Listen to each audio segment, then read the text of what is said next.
హే guys, నేను మీ భద్రాని. Welcome to Bhadra Tech Telugu YouTube channel. రాష్ట్ర వ్యాప్తంగా పెన్షన్ తొలగింపునకైతే ఆంధ్రప్రదేశ్ రాష్ట్ర గవర్నమెంట్ కార్యాచరణ అయితే ప్రారంభించడం జరిగింది. అసలు ఎందుకు పెన్షన్లు అయితే తొలగిస్తున్నారు? ప్రస్తుతానికి డిసెంబర్ 2వ తేదీ నుంచి కొత్త పెన్షన్లు అప్లై చేసుకోవడానికి ఆప్షన్ అయితే ఇస్తామన్నారు. ఇంతవరకు ఎటువంటి ఆప్షన్ అయితే రాలేదు. కానీ ఇప్పుడు మళ్ళీ ఈరోజు డైరెక్ట్గా మనకి అఫీషియల్ ఈనాడు న్యూస్ పేపర్లోనే రావడం జరిగింది. అంటే కూటమి గవర్నమెంట్కి ఈనాడు అనేది ఎంత ముఖ్యమో ప్రతి ఒక్క సిటిజన్కి తెలుసు. ఈరోజు ఈనాడు న్యూస్ పేపర్లో వచ్చిన ఆర్టికల్ ప్రకారం చూస్తే ప్రస్తుతం మన రాష్ట్రంలో బోగస్ పెన్షన్లను అయితే తొలగించనున్నారు. ఇకపోతే ఏ పెన్షన్లు అయితే తొలగిస్తున్నారు, ఇకపోతే నేరుగా లబ్ధిదారులు ఇంటి దగ్గరికే వెళ్ళి పరీక్షించి వాళ్ళ అర్హులా కాదా అనేది అయితే చెక్ చేస్తున్నారు. సో దీని గురించి సమగ్ర సమాచారం ఈరోజు వీడియో నేను మీకైతే అందిస్తాను. గైస్, వీడియో నచ్చితేనే లైక్ చేయండి, నచ్చకపోతే డిస్లైక్ చేయండి. ఇకపోతే చాలా మంది పెన్షనర్లకి దయచేసి ఈ యొక్క వీడియోని అయితే తప్పకుండా అయితే షేర్ చేయండి, ఎందుకంటే ప్రతి ఒక్కరు ఈ విషయాన్ని అయితే తెలుసుకుంటారు.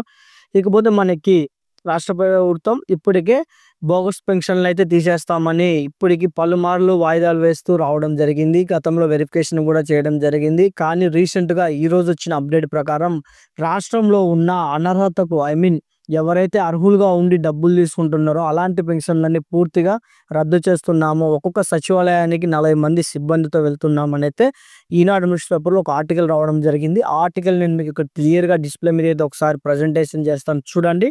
చూసిన తర్వాత ఏ పెన్షన్లు తొలగిస్తారు ఏంటి అనేది నేను మీకు క్లియర్గా అయితే ఎక్స్ప్లెయిన్ అయితే చేస్తాను. సో ఇక మనకి ఇక్కడ చూసుకున్నట్టయితే పైలట్ ప్రాజెక్ట్ కింద పెన్షన్ల తనిఖీ జిల్లాకు ఒక గ్రామ సచివాలయాన్ని అయితే ఎంచుకుంటారో ఆ గ్రామ సచివాలయానికి సంబంధించి ఈ సిబ్బంది వచ్చేసి 40 పెన్షన్ల వరకు వెరిఫికేషన్ అయితే చేస్తారు. సో ఇక్కడ చూసుకున్నట్టయితే రాష్ట్ర వ్యాప్తంగా సామాజిక భద్రత పెన్షన్ల తనిఖీలు పైలట్ ప్రాజెక్టు కింద చేపట్టాలని ప్రభుత్వం నిర్ణయించింది. వైకాపా పాలనలో దివ్యాంగులు ఇతర కేటగిరీల్లో భారీగా అనర్హులకు పెన్షన్లు మంజూరు చేశారనే ఫిర్యాదులు వెల్లువెడడంతో ప్రభుత్వం ఈ నిర్ణయం తీసుకుంది. ఫస్ట్ ఆఫ్ ఆల్ తొలి విడత కింద జిల్లాకు ఒక గ్రామ వార్డు సచివాలయాన్ని ఎంపిక చేస్తారు. అక్కడ తనిఖీలు పక్క మండలానికి చెందిన అధికారులు నియమించున్నారు. ఒక్కొక్క తనిఖీ బృందం 40 పెన్షన్లు మాత్రమే పరిశీలిస్తుంది. అంటే ఇక్కడ ఒక పాయింట్ మీరు జాగ్రత్తగా గుర్తుపెట్టుకోండి.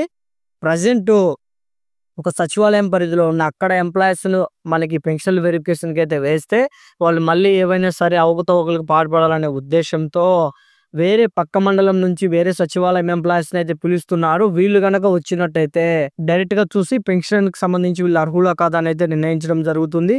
ఇకపోతే ఇక్కడ చూసుకున్నట్టయితే ఈ బృందం లబ్ధిదారులు వీళ్ళకెళ్ళి నేరుగా సేకరించుతారని అయితే చెప్పడం జరిగింది. ప్రత్యేకంగా రూపొందించిన యాప్లో అప్లోడ్ చేస్తారు ఈ డేటా అంతా. అక్కడ ఎవరైతే అనర్హులుగా అయితే వస్తారో వీళ్ళందరికీ నెక్స్ట్ మంత్ నుంచి పెన్షన్లు అయితే రావండి. సో ఇక్కడ బాగానే ఉంది. దీనికి సంబంధించి మనం న్యూస్ పేపర్ ఆర్టికల్ అయితే చూసాం కదా. ఇప్పుడు ఏ పెన్షన్లు అయితే తొలగిస్తారు? ఫస్ట్ ఆఫ్ ఆల్ మనం దివ్యాంగుల పెన్షన్ అయితే మాట్లాడుకుందాం. దివ్యాంగుల పెన్షన్ అంటే దాదాపు ఇప్పుడు 6,000, ఇకపోతే బెడ్ రీడర్ అయిన వాళ్ళకి 10,000, కిడ్నీలు, ఇలా చాలా రకాల పెన్షన్లు అయితే ఉన్నాయి. కాకపోతే గతంలో చాలా మంది సదరం సర్టిఫికేట్ అనేది అమౌంట్ అనేది ఇచ్చి డాక్టర్స్ లేదా పర్సంటేజ్ అనేది ఇప్పించుకొని సో పెన్షన్ అయితే పొందుతూ ఎవరైతే ఉంటారో ప్రస్తుతానికి వాళ్ళు నిజంగా అర్హులుగా ఉంటే ఎటువంటి ప్రాబ్లం అయితే లేదు. ఇన్ కేసు వాళ్ళు అనర్హులుగా ఉండి కూడా సదరం సర్టిఫికేట్ తెచ్చుకొని పెన్షన్ అయితే ప్రజెంట్ ఎవరైతే పొందుతున్నారో అలాంటి వాళ్ళని డైరెక్ట్గా ఇంటి దగ్గరికి వెళ్ళి వాళ్ళు అర్హులా కాదా అనేది చెక్ చేస్తారు. ఇన్ కేసు ఇప్పుడు కొంతమందికి చెవుడు ఉండదు, కానీ చెవుడు సర్టిఫికేట్ అనేది తెచ్చుకొని పెన్షన్ పొందుతూ ఉంటారు. ఇలాంటి వాళ్ళందరినీ కనుక వెరిఫై చేసినట్టయితే 100% వాళ్ళలో ఎవరైనా బోగస్ పెన్షన్ తీసుకుంటున్నట్టయితే ఆన్ ది స్పాట్ వాళ్ళ పెన్షన్ అయితే క్యాన్సిల్ చేయడం జరుగుతుంది.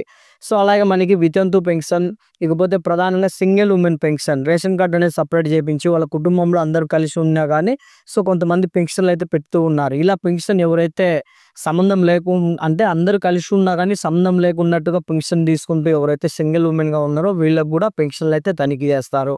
ఇకపోతే ఒక గ్రామ వార్డు సచివాలయంలో ఏ పెన్షన్లకు సంబంధించి మనకు వాళ్ళకు డౌట్ ఉండేదనుకో ఆ పెన్షన్ డైరెక్ట్గా వాళ్ళ ఇంటి దగ్గరికి వెళ్తారు. సో వెళ్ళి అక్కడ వాళ్ళు ఆ పర్సన్ అయితే పూర్తిగా పరీక్షించి వాళ్ళ అర్హులైతే అర్హులు, అనర్హులైతే అనర్హులు అనే డేటా అయితే గవర్నమెంట్ వెబ్సైట్లో అయితే అప్డేట్ చేయడం జరుగుతుంది. ఇక్కడ అప్డేట్ చేసిన వెంటనే వాళ్ళకి నెక్స్ట్ మంత్ నుంచి పెన్షన్ అయితే పూర్తిగా అయితే రద్దు చేయబోతున్నారు. సో దీనికి సంబంధించి నేను ఇప్పటికే న్యూస్ పేపర్ ఆర్టికల్ అనేది మీకు స్క్రీన్ మీద అయితే చూపించాను. దీనిపై మీ అభిప్రాయం అంటే కామెంట్ చేయండి. మరిన్ని అప్డేట్స్ కోసం మన వాట్సాప్ ఛానల్ని ఫాలో అవ్వండి. వీడియో నచ్చితే తప్పకుండా లైక్ చేయండి. మరిన్ని అప్డేట్స్ కోసం సబ్స్క్రైబ్ చేసుకోండి. జై హింద్.